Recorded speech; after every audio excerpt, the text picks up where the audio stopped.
Good morning, teacher, and good morning um, to my classmates. I'm Selena Sosa. I want to summarize today what we have learned on our first week of classes in the psycholinguistics field. First of all, we started by saying what's language. Language is one of the most important characteristics of the human behavior. Through language, we think, we feel, we express judgment, and we use words or signs to communicate in general. After that, we learn about some theories on how do children acquire language, and these are the behaviorist theory and the nativist theory. The behaviorist says that all knowledge comes from experience and that children can acquire language through the environment in which they grow up. The nativist, on his side, says that children don't need formal teaching to learn to speak. That this is natural for them as human beings.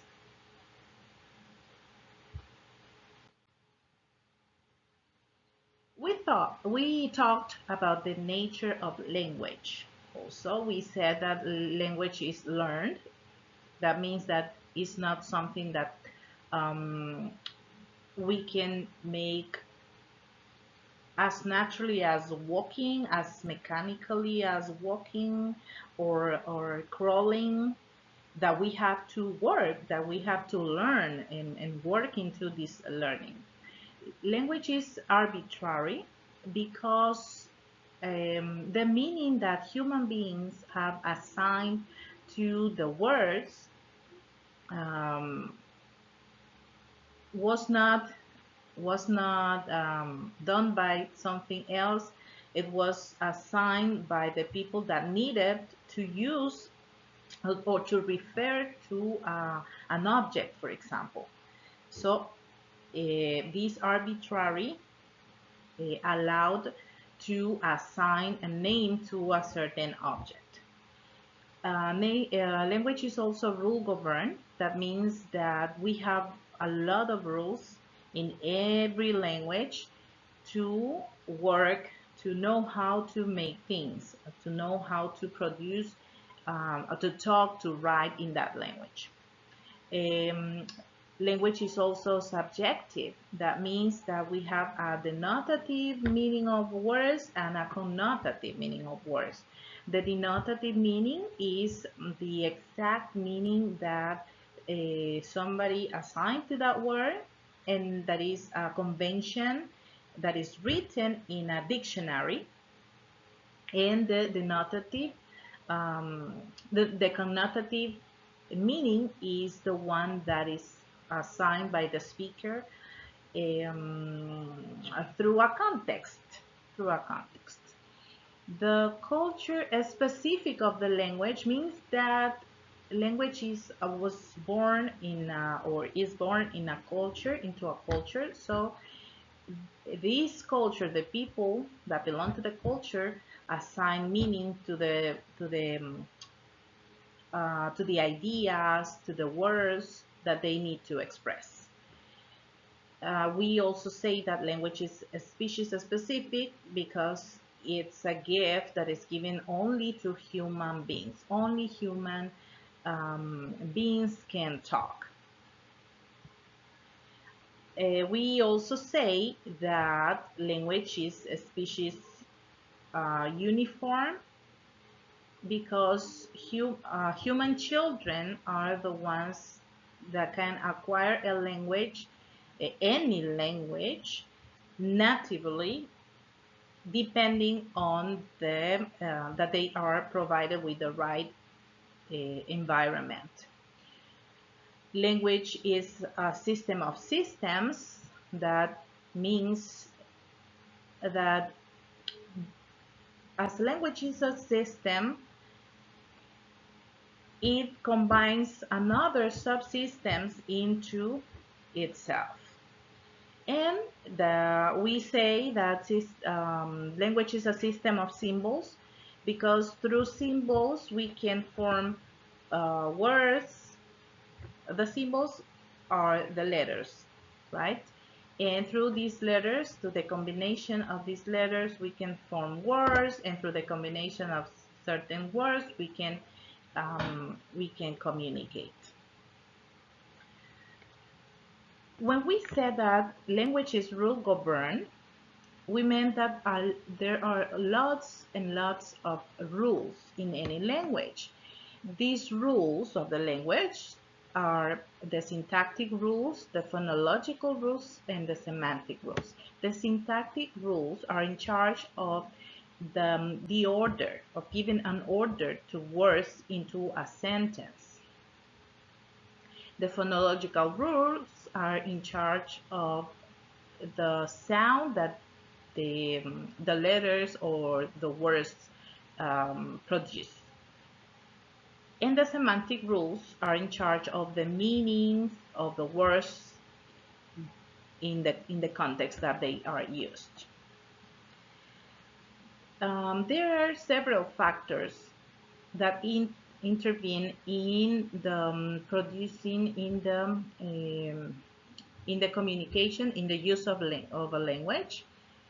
And these are the heritage, the family, the social environment, the education, the culture, the psychological factors like the cognitive and the affective factors.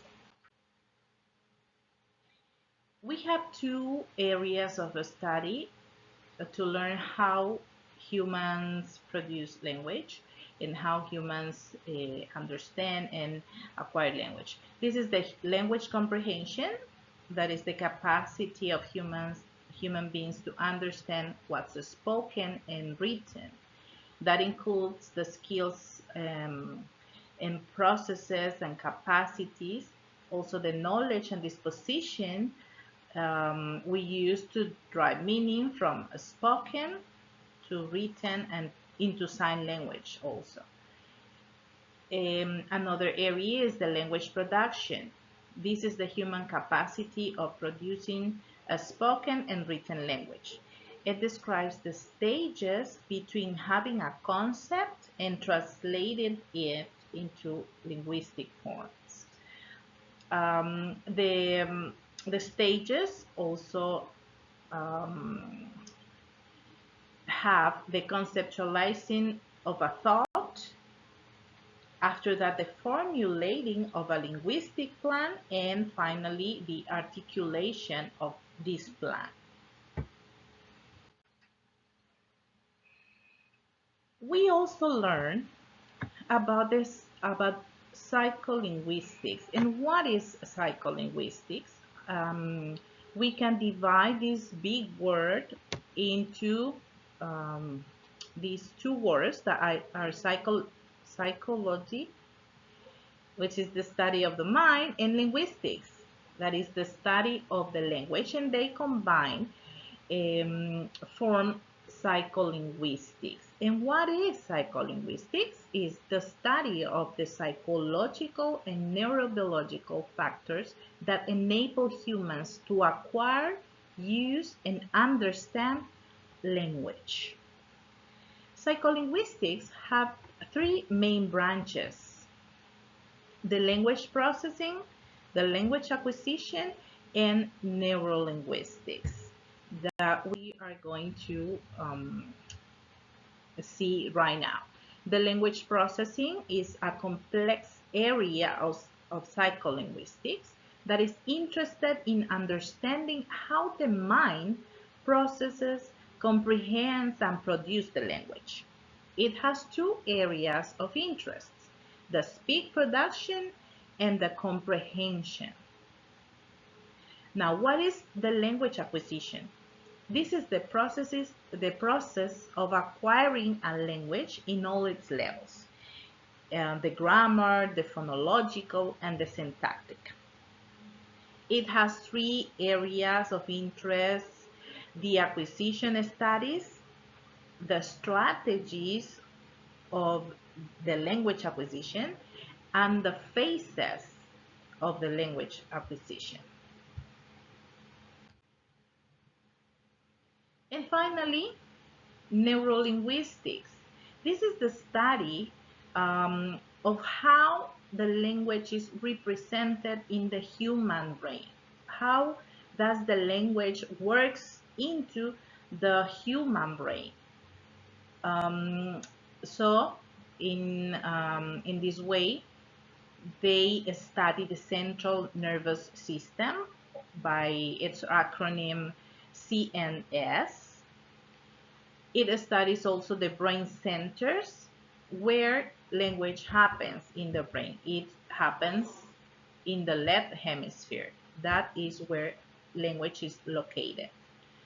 And finally, the language disorders caused by traumas, etc., that can cause a disorder in the language production, like dyslexia. Finally, we talked about the Noam Chomsky's theory of language. Noam Chomsky was born in 1928, is an American linguist, philosopher, political activist, and social critic. He's considered the father of linguistics. In his theory, he stated three factors. The first one is that children have an optimal learning age, that is from 3 to 10. He says that in these in these moments from 3 to 10, children will get fluency in any language. Number two is that children learn naturally, that they don't have to be forced by parents to talk. They will do it, they will learn naturally. And number three, that even if a child is corrected, they will speak in the same way they were spoke before they were corrected. And this has been my presentation for all the information that we have received in this first week of classes. It has been a pleasure. I have learned a lot, and I know I will continue learning even more. Thank you very much.